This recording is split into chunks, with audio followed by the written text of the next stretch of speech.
دعاؤں سے مولا منا لوں تجھے میں، پریشان دل میں بسا لوں تجھے میں، دعاؤں سے مولا منا لوں تجھے میں، پریشان دل میں بسا لوں تجھے میں، گناہوں کی لت میں جیے جا رہا ہوں، گناہوں کی لت میں جیے جا رہا ہوں، ہدایت کو یاد ٹوٹے رشتوں کو وہ جوڑ دیتا ہے، بات جو اپنی خدا پہ چھوڑ دیتا ہے، ان کے لطف و کرم کا کیا کہنا، لاکھ مانگو کروڑ دیتا ہے۔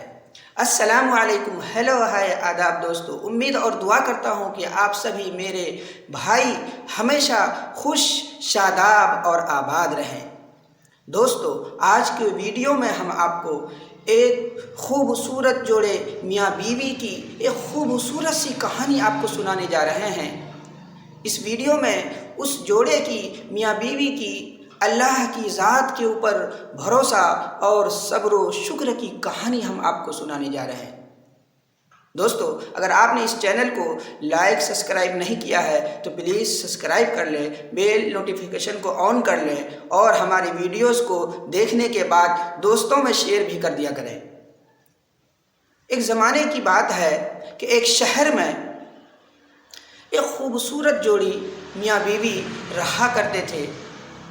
وہ دونوں اللہ کی ذات پر بہت ہی زیادہ بھروسہ کرتے تھے، نہایت ہی صابر و شاکر، اللہ کی مرضی پر مر مٹنے والے تھے، اور اس کے ساتھ ہی اس کے گھر میں کئی دنوں کا فاقہ پڑ جاتا تھا، لیکن وہ کبھی بھی اپنی زبان پر حرف شکایت نہیں لاتے تھے۔ اتنے نیک اور پاک باز جوڑی تھے۔ ایک مرتبہ اس کے یہاں ایسا فاقہ پڑا، ایسی تنگ دستی آئی کہ تقریباً 3 سے 4 دن تک اس کے گھر میں چولہا نہیں جلا۔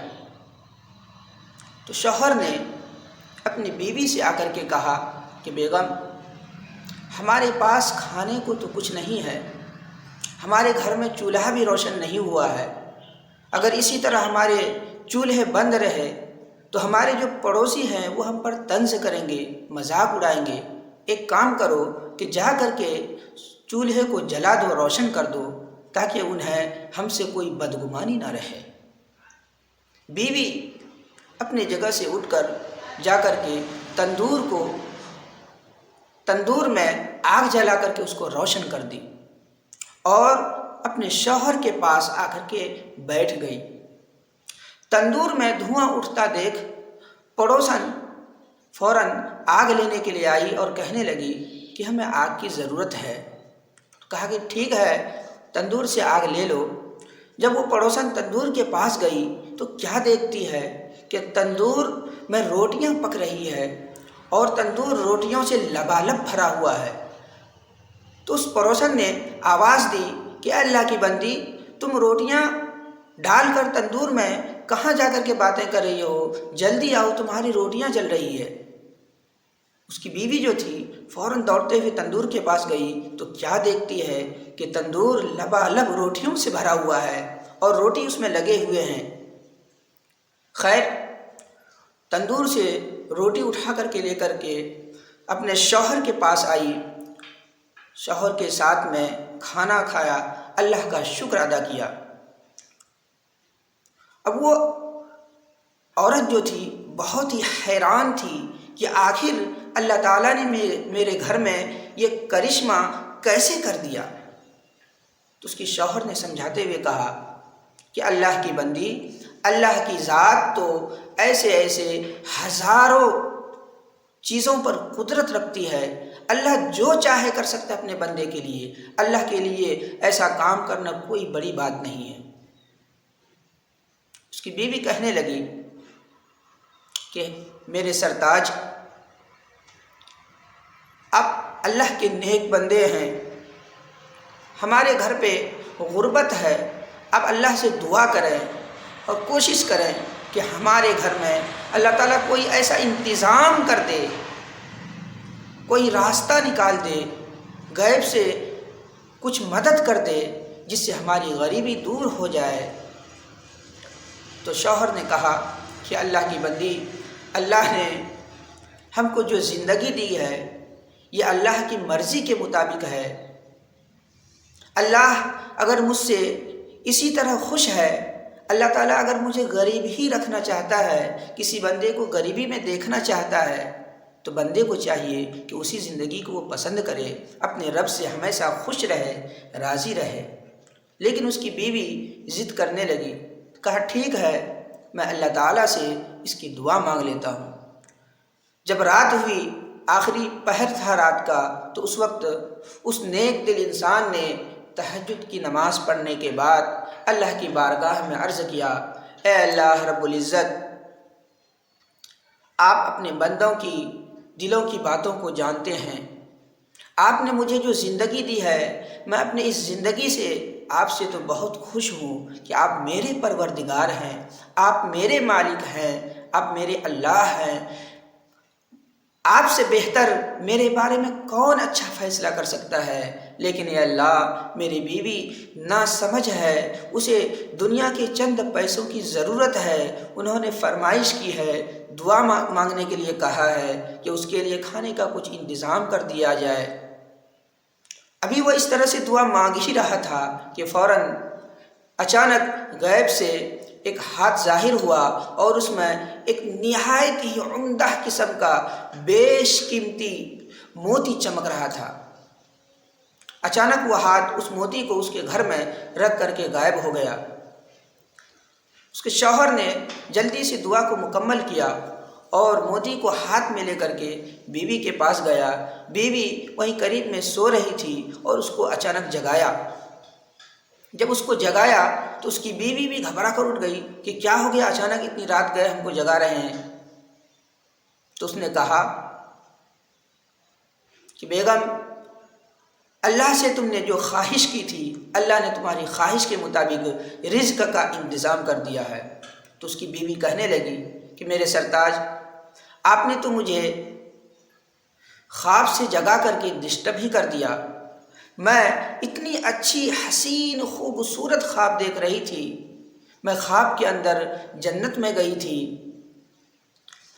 جب جنت میں پہنچی تو میں نے ایک خوبصورت سا مکان اور محل دیکھا، اتنا خوبصورت کہ اس سے زیادہ خوبصورت محل اور خوشنما محل میں نے اس سے پہلے کبھی نہیں دیکھا۔ پھر میں نے وہاں کے دربان سے پوچھا کہ یہ محل کس کے لیے تیار کیا گیا ہے، جس میں موتی ہیں، ہیرے ہیں، سونے چاندی کے اینٹ لگے ہوئے ہیں، آخر یہ بیش قیمتی محل کس کا ہے؟ تو دربان نے کہا کہ یہ بیش قیمتی محل تمہارے لیے، تم دونوں کے لیے تیار کیا گیا ہے۔ میں اس محل کے اطراف میں گھوم رہی تھی کہ اچانک میں نے دیکھا کہ اس محل کی روشنی ماندھ پڑ رہی ہے۔ تو میں نے دربان سے پوچھا کہ ابھی تو یہ محل اتنا زیادہ خوبصورت تھا، چمک رہا تھا، لیکن اس کی خوبصورتی کو اب کیا ہو گیا؟ تو وہاں کے کہنے والے نے کہا کہ اے اللہ کی بندی، اس محل سے ایک موتی نکال کر کے تمہاری دعا کے مطابق، تمہاری خواہش کے مطابق دنیا میں بھیج دیا گیا ہے۔ جیسے ہی یہاں سے موتی نکالا گیا، یہ محل بدنما سا لگنے لگا ہے۔ تو میں اس کی بات سن کر کے ایک دم کشمکش میں تھی کہ آپ نے آ کر کے مجھے جگا دیا۔ اے میرے پیارے شوہر، اب میں جان گئی ہوں کہ دنیا کی جو زندگی ہے یہ چند روز کی زندگی ہے۔ اللہ نے جنت میں ہمارے لیے کتنا خوبصورت اور بیش قیمتی مکان کا اور محل کا انتظام کیا ہے۔ میں یہ موتی اپنے پاس نہیں رکھنا چاہتی، مجھے دنیا کی دولت کی ضرورت نہیں، اللہ نے مجھے جتنا رزق دیا ہے میں اسی رزق کو خوشی خوشی کھا کر کے زندگی بھر گزارنے کے لیے تیار ہوں۔ آپ اللہ سے دعا کریں کہ یہ موتی جہاں سے آیا ہے وہیں واپس چلا جائے۔ خیر، اس کے شوہر نے پھر تہجد کے بعد اللہ تعالیٰ کے بارگاہ میں دعا مانگی، اور دعا میں انہوں نے کہا، اے اللہ، میں تو آپ کا ایک ادنا سا کمزور سا بندہ ہوں، آپ کا ہمارے اوپر اتنا بڑا انعام ہے کہ آپ نے اپنی قدرت کے خزانے ہمارے لیے کھول دیے، میں کس منہ سے آپ کا شکر ادا کروں؟ اے اللہ، آپ نے جو یہ موتی ہمارے پاس بھجوایا ہے، اس موتی کو آپ واپس لے لیجئے، ہمیں دنیا کی خوبصورتی نہیں آخرت کی خوبصورتی چاہیے۔ جیسے وہ ابھی یہ دعا مانگ ہی رہا تھا کہ اچانک ایک ہاتھ پھر سے ظاہر ہوا اور وہ موتی لے کر کے غائب ہو گیا، اور اس طرح ان دونوں میاں بیوی نے اپنی زندگی مکمل کر کے آخرت کی زندگی کی طرف منتقل ہوئے۔ دوستو، اس واقعہ سے ہمیں دو سبق ملتا ہے۔ ایک یہ کہ جو شخص اللہ کی ذات کے اوپر مکمل بھروسہ کرتا ہے، صابر و شکر کی زندگی گزارتا ہے، اللہ کو اپنا مان کے زندگی گزارتا ہے، پھر اللہ تعالیٰ بھی اس بندے کو بے انتہا پیار کرتے ہیں اور اس کی مدد کرتے ہیں اور اس کی ہر ضرورت کو پورا کرتے ہیں۔ اور دوسری بات یہ کہ عقل مند انسان ہمیشہ آخرت کو سامنے رکھتا ہے، آخرت کو ترجیح دیتا ہے۔ دنیا کی زندگی تو میرے دوستو چند روز کی ہے، چاہے تکلیف کے ساتھ ہو چاہے خوشی کے ساتھ ہو، اس کو تو گزر ہی جانی ہے۔ دوستو، ویڈیو کیسا لگا؟ اگر آپ کو یہ ویڈیو اچھا لگا ہو تو اس ویڈیو کو زیادہ سے زیادہ اپنے دوستوں میں شیئر کریں۔ جب تک آپ اپنا خیال رکھیں، پھر ہم آپ سے آئندہ ویڈیو میں ملیں گے۔ شکریہ۔ السلام علیکم ورحمۃ اللہ۔